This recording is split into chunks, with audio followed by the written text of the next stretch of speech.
दिया। जानिए उस एक फैसले की कहानी जहां अल्लाह की बरकत ने जुल्म को हरा दिया। गांव में अफजल नाम का एक नेक किसान रहता था। उसके पास सिर्फ एक छोटी सी ज़मीन थी जिस पर वो बड़ी मेहनत से फसल उगाता था। दूसरी तरफ अकबर अली नाम का जालिम ज़मींदार था जिसकी नज़र अफजल की उस छोटी सी ज़मीन पर थी। एक दिन अकबर अली ने ज़बरदस्ती अफजल की आधी ज़मीन पर हल चला दिया और ऐलान किया, अब ये ज़मीन मेरी है। अफजल ने कहा, अकबर अली, अल्लाह से डरो, यह मेरी इकलौती ज़मीन है, तुम सारा हक कैसे ले सकते हो? अकबर अली हंस पड़ा, अफजल, मेरा फ़ैसला आखिरी होता है। अगर दम है तो काजी के पास जाओ, लेकिन याद रखना गवाह मेरे होंगे। अफजल मायूस हो गया। ज़मींदार के डर से कोई भी उसके हक़ में गवाही देने को तैयार नहीं था। अफजल हारकर शहर के काजी के पास पहुंचा और पूरा वाक़या बताया। काजी साहब ने अफजल की सादगी और उसकी आंखों में इंसाफ की तलाश देखी।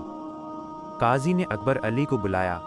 अकबर अली ने तुरंत झूठे गवाह पेश किए जिन्होंने कहा कि ज़मीन ज़मींदार की है।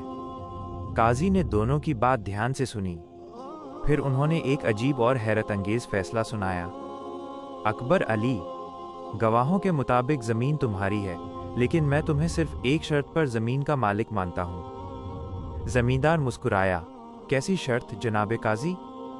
काजी ने जोर देकर कहा, तुम्हें कल से इस आधी ज़मीन से जितना भी माल फसल पैदा होगा उसका हर हलाल हिस्सा, हर दाना अफजल को देना होगा, क्योंकि तुम्हारे गवाहों ने कहा है कि तुम ज़मीन के मालिक हो, मगर ज़मीन की बरकत, फसल का हकदार ये किसान है।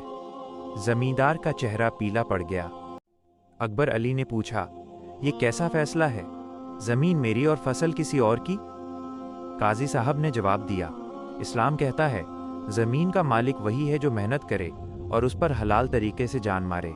तुम ज़बरदस्ती हक़ छीन सकते हो, मगर अल्लाह की बरकत नहीं। अब या तो तुम अफजल को उसकी पूरी ज़मीन वापस कर दो, या ज़िंदगी भर अपनी आधी ज़मीन की पूरी फसल उसे देते रहो। फैसला तुम्हारा है। अकबर अली समझ गया कि ये अल्लाह का इंसाफ है जो काजी की ज़ुबान से बोल रहा है। ज़मीन की सारी दौलत देने के बजाय उसने घुटने टेके और अपनी ज़मीन का लालच छोड़ दिया। उसने न सिर्फ अफजल की ज़मीन वापस की, बल्कि अपने किए हुए जुल्म के लिए माफ़ी भी मांगी। जालिम ज़बरदस्ती दौलत हासिल कर सकता है, मगर अल्लाह की बरकत बरका हमेशा हकदार के साथ रहती।